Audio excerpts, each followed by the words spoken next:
네,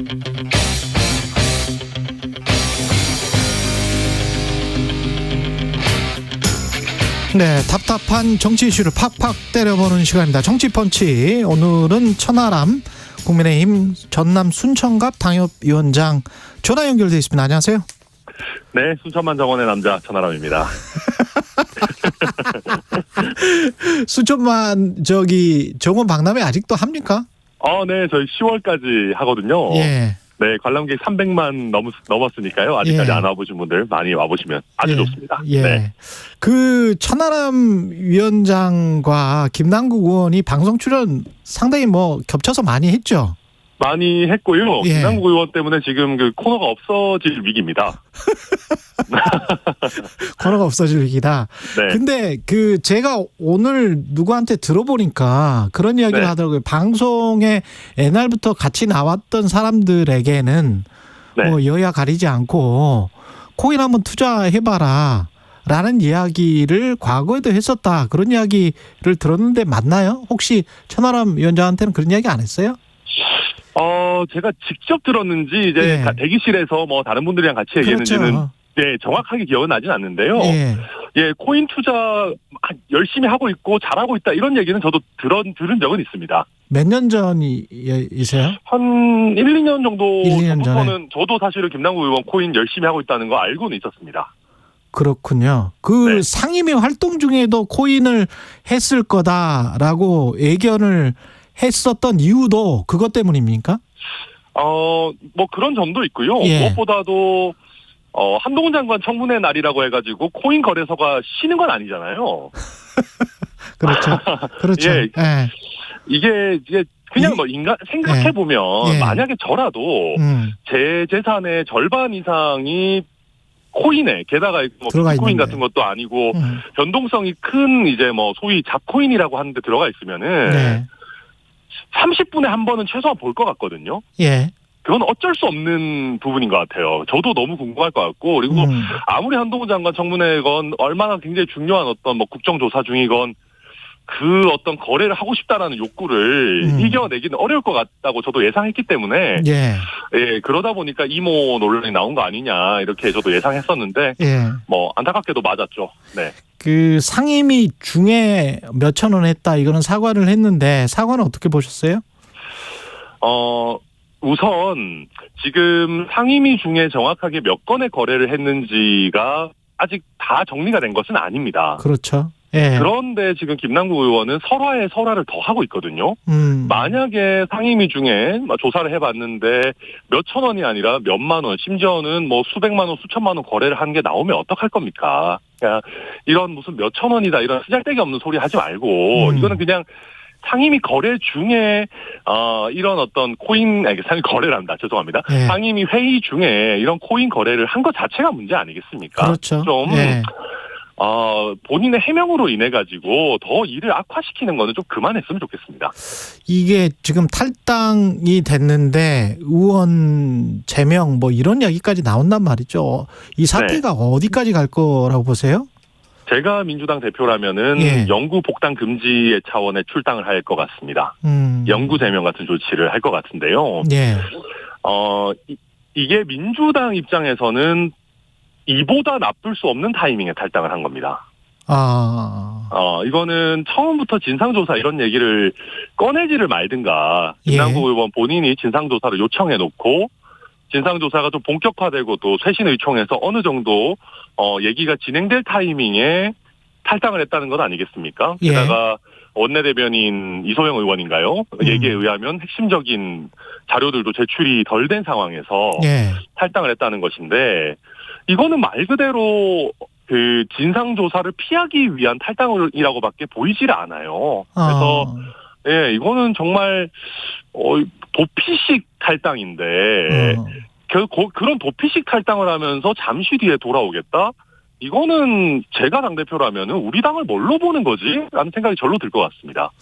어제 김남국 의원은 겸손은 힘들다 유튜브에서 이게 그 주장을 다시 한번 하더라고요. 국가기관이나 수사기관이 보호한 정보를 흘려서 윤석열 정부의 실정을 코인 이슈로 덮고 있는 것이다. 이 얘기도 너무 이제 식상하지 않습니까? 식상하다. 네, 무슨 일만 터지면은 검찰 탓이다, 이런 얘기를, 야당 탄압이다, 이런 얘기를 계속 하는데요. 좀 지겹습니다, 이제는. 지겹다. 그리고, 예. 네, 그리고 이게 정말로 수사기관에서 나왔는지 출처가 어딘지 이게 어떻게 보면 구체적인 내용이 밝혀진 게 없습니다. 물론 저도 이게 수사기관에서 나왔다라면은 부적절하다라고 생각합니다만은 그런 어떤 구체적인 내용도 어떤 근거도 없으면서 무조건 수사기관 탓만 하는 것은 그냥 민주당이 늘상 하는 검찰 악마화 전략이라고 생각하고요. 예. 게다가 이런 주장을 하면서 김남국 의원 하는 게 뭡니까? 또 김어준 씨가 하는 유튜브에 나와가지고 지지층 결집하려고 하고 심지어 손혜원 전 의원 같은 분도 또 거기에 부안해동해가지고 정의로운 사람이다 비례정당이라도 만들어가지고 국회의원 만들겠다 이런 식으로 또 그 극성 지지층을 결집시키는 전략으로 가거든요. 예. 근데 이런 전략 이제는 국민들이 다 꿰뚫어 보십니다. 저는 좀 그만했으면 좋겠다. 이게 도대체 어디까지 가는 건가 참 안타까운 심정입니다. 그리고 국민의힘이 김남국 의원을 지금 국회 윤리특위에 제소를 했는데 네. 민주당이 여야 간사가 모여가지고 논의를 하면서 이거를 민주당도 뭔가 더 강경한 조치를 취하는 액션을 같이 해볼 수도 있지 않을까 그런 생각도 들던데 가능하다고 보세요? 저는 이번 사태는 굉장히 엄중하기 때문에 예. 이건 이거는 가정입니다만 예. 만약에 이 사태가 총선을 3개월 남겨놓고 터졌으면은요 민주당이 그렇죠. 윤리특위에 제소하는 걸 동의했을 겁니다. 이거는 거의 LH 사태나 조국 사태급으로 굉장히 이미 커진 이슈고 또 예. 선거에 미칠 수 있는 영향이 큰 이슈입니다. 그렇기 때문에 뭔가 반성하고 쇄신하는 척이라도 했었을 겁니다. 선거 직전이라면. 예. 근데 지금 아직 선거가 그래도 한 8, 9개월 이상 남았기 때문에 예. 과연 민주당이 그렇게 기민하게 움직일 것인가 저는 조금 회의적으로 보고요. 여기서 민주당이 적극적으로 국회 윤리특위에 제소하고 또 예. 이거를 제대로 윤리특위 차원에서 검증을 하는 거를 거친다면 나름대로 의미 있는 하나의 선례가 될 수 있습니다. 지금 보면 최근에는 민주당이 이런 꼬리 자르기식 탈당이 좀 많았습니다만 국민의힘도 이런 거 하지 말라는 법이 없고 과거에도 했었거든요. 그러면 탈당을 했을 때도 이게 단순히 수사기관의 손을 빌리는 게 아니라 국회 차원의 자정 기능을 발현하는 거는 그렇죠. 국회 윤리특위밖에 없습니다. 예. 이거를 적극적으로 활용하는 선례를 여야 모두 만들면 좋거든요. 우리 예. 맨날 정치의 사법화 이런 거 민주당도 굉장히 비판하지 않습니까? 근데 왜 자기들 스스로 자기 당 직전까지 의원이었던 사람의 어떤 그 윤리적인 문제를 늘 그렇게 욕하는 검찰 손에만 맡기려고 합니까? 예. 그래서 민주당도 이제는 국회의 최소한의 조사, 윤리 기능을 좀 실질화시킬 좋은 어떻게 보면 찬스다. 저는 그렇게 봅니다. 천하람 위원장이 변호사이기도 한데 법률적으로도 뭔가 좀 문제가 있을 수 있는 소지가 있어요? 일단 내부 거래, 그러니까 내부자 정보 부분은 코인 같은 경우에는 법령이 거의 미비돼 있습니다. 그래서 법 자체가 없다. 네, 내부 정보를 얻었더라도 사실 이게 법적으로 문제되기는 쉽지 않고요. 다만 이게 이제 정치 자금이나 뇌물로 평가될 수 있는 거라면 좀 다릅니다. 예를 들어서 거의 가치가 없는 코인 같은 것들을 추천하거나 아니면 심지어는 공짜로 제공하면서 예. 이거는 심지어 예를 들면 10만 원도 넘지 않으니까 김영란법 문제도 없습니다. 그냥 받으세요라고 해서 줬는데 사실 알고 보면 그게 한 며칠 있다가 상장돼서 몇 억이 될 수 있는 코인이었다. 만약에 그렇다면. 그렇다면 그럼 이거는 어떤 뇌물성은 어떻게 봐야 될 것인가? 이걸 만약에 정치 자금을 후원하는 거라고 한다면 이걸 우리가 법적으로 어떻게 평가해야 되나? 굉장히 어려운 문제들이 있습니다. 그러니까 예. 그리고 코인 같은 경우에는 내부자 정보에 대한 법령은 없더라도 코인이 오를 거라는 정보를 제공하는 것이 그러면 과연 이걸 법적으로 어떻게 평가해야 되냐. 사실 그 자체가 어마어마한 뇌물이라고 볼 수도 있는 것인데 예. 굉장히 복잡한 어떤 사례들을 남길 겁니다. 만약에 그런 일들이 있다면. 그리고 뉴스타파 보도에 따르면 이 코인과 같은 것도 가상화폐에도 국회 사무처에서 네. 이거를 공개를 해라, 등록하고 공개해라 라고 국회의원들한테도 이야기를 하고 행정부 관료들한테도 이야기를 해서 한 2명인가가 공개를 한 사례가 있더라고요. 네, 그런 것 같습니다. 근데 예. 다만 이제 뭐 이게 아주 그렇게 강제화된 것인지 여부는 따져봐야 되겠습니다만은 예. 이런 어떤 지침이 최소한 있었던 것은 뭐 확실해 보입니다. 이미 한 분도 계시기 때문에. 그렇죠. 그러니까 이제 지금 이런 부분들 굉장히 사실 좀 복잡하게 진행이 되고 김남국 의원의 어떤 자료 제출이 굉장히 중요한 것이 그래서 지금 핵심적으로 자금의 출처가 뭐고 그럼 얼마에 사서 얼마에 팔아서 이 돈들을 ATM에서 현금으로 뽑진 않았더라도 그럼 계좌 내에서 어떻게 이동을 시켰는지 이런 것들이 하나도 안 나와 있지 않습니까? 예. 그러다 보니까 이게 만약에 뭔가 정말로 정치자금 형태로 내지는 어떤 다른 어떤 뭐 민주당의 뭔가 다른 목적을 위해서 일부라도 쓰였는지 이런 어떤 자금의 증감을 우리가 파악하기 위해 가지고 이런 재산 등록을 하도록 하는 것인데 네. 결과적으로 그게 안 됐기 때문에 김남국 의원이 자료를 제대로 제출하지 않는 한은 지금으로서는 모든 게 다 가정에 불과합니다. 이 코인 보유 전수조사 주장에 관해서는 어떻게 생각하십니까? 저는 뭐 국민의힘 입장에서는 나쁠 게 없다고 봅니다. 나쁠 게 없다. 설령 국민의힘 의원이 일부 보유하고 있는 게 있다 하더라도 제가 봤을 때 김남국 의원만큼 갖고 있을 가능성은 그렇게 크진 않을 것 같고요. 왜냐하면 이 정도 갖고 있으면은 예. 어느 정도 여의도에서는 소문이 납니다. 아, 네, 왜냐하면 예. 제가 말씀드렸지만 이게 코인을 확인을 안 할 수가 없거든요. 예. 네, 그러면 주변 사람들도 한두 번씩 이렇게 힐끔힐끔 보기 마련이고. 휴대폰을. 예. 네, 예. 그래서 제가 그 국민의힘 내에서 뭐 일부 뭐 어느 정도 하고 계시는 분은 있을 수 있겠지만 이 정도 예. 거액으로 한다는 소문은 저는 들어본 적이 없기 때문에 해야 되고 그리고 국민의힘 의원 중에도 만약에 코인 거래를 지나치게 해서 국민 눈높이에 맞지 않는 사람이 있다면은 과감하게 이 부분도 처리를 해야 되는 것이죠. 여기서 국민의힘 망설일 것은 아니고요. 다만 이 논란이 이미 며칠 이상 됐지 않습니까? 예. 팔 사람들은 이미 팔았을 겁니다. 그래서 이게 뭐 실효성이 있을지는 모르겠지만 예. 그래도 이걸 안 할 이유는 없죠. 또 한 가지 또 제가 이 뭐 소소한 거지만 예. 조심해야 되는 게 이거 전수조사하고 코인의 명칭을 함부로 공개할 거냐는 잘 생각해 봐야 됩니다.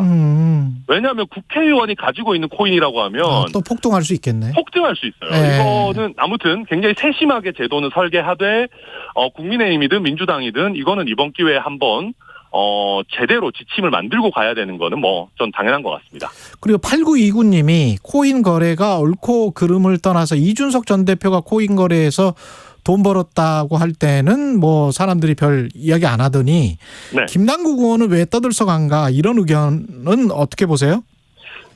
저는 뭐 한 두세 가지 정도 이유가 있다고 보는데요. 가장 네. 큰 거는 일단 이준석 대표는 국가에서 세금으로 월급을 받아본 적이 없습니다. 국회의원이 아니다. 네, 굉장히 좀 예. 슬프죠. 그래서 이제 이해상충이라는 예. 거를 할래야 할 수가 없는 그런 상황이었고요. 네.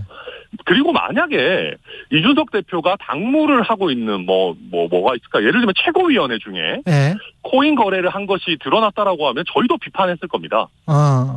그렇지 않습니까? 아무리 월급을 안 받고 하는 일이라지만 그렇죠. 당대표로서의 네. 충실 의무를 다 해야 되는 것이겠죠. 그렇죠. 그렇죠. 근데 이준석 대표 같은 경우는 그런 어떤 사례가 드러난 적은 없었고 본인 스스로 뭐 프로그램을 짜놔서 자기가 신경 쓸 게 많지 않다라는 식의 얘기를 해왔습니다. 예. 게다가 뭐 마지막으로는 약간 감정적인 문제지만 김남국 의원 같은 경우에는 본인의 가난을 일부 어필하면서 후원금을 모집한 반면에 뭐 이준석 대표는 본인이 전당대회 출마하면서 뭐 내가 가난하니까 도와주십시오 이런 취지의 얘기는 한 적이 없었기 때문에 조금 본질적인 차이가 있는 것 같습니다. 예. 그리고 국민의힘은 지금 1년 3개월 이렇게 나왔잖아요. 네. 요거는 이렇게 해서 이제 다 마무리가 된 겁니까? 아니요. 아닙니까? 제가 예. 제주도에서 총선을 준비하고 있는 후보라면은 예. 정말 속이 터질 것 같습니다. 국회의원 네. 후보자 입장에서는. 네. 제주 같은 경우에는 국민의힘 국회의원이 없어요.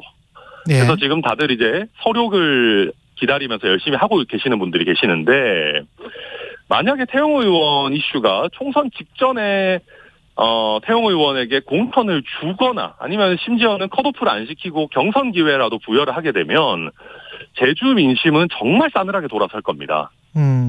그리고 이게 단순히 제주도에만 영향을 주는 것이 아니라 뭐 수도권, 충청권, 뭐 호남권 같은 뭐랄까 스윙 보터들이 많은 지역에는 전체적으로 또 악영향을 미칠 것이거든요. 예. 저는 그래서 이게 지금은 뭔가 일단락된 것 같이 넘어가지만 결국 태영호 의원의 설화라는 것은 몇 개월 만에 잊혀질 수 있는 성격의 것이 아닙니다. 예. 최소한 제주 지역 언론에서는 총선 직전에 태영호 의원의 공천 문제를 다시 관심을 가질 겁니다. 그럼 그때 가가지고는 우리가 어떡하느냐. 또 한 가지는 공천을 안 준다고 했을 때 그때 만약에 태영호 의원이 폭주를 하게 되면 폭주.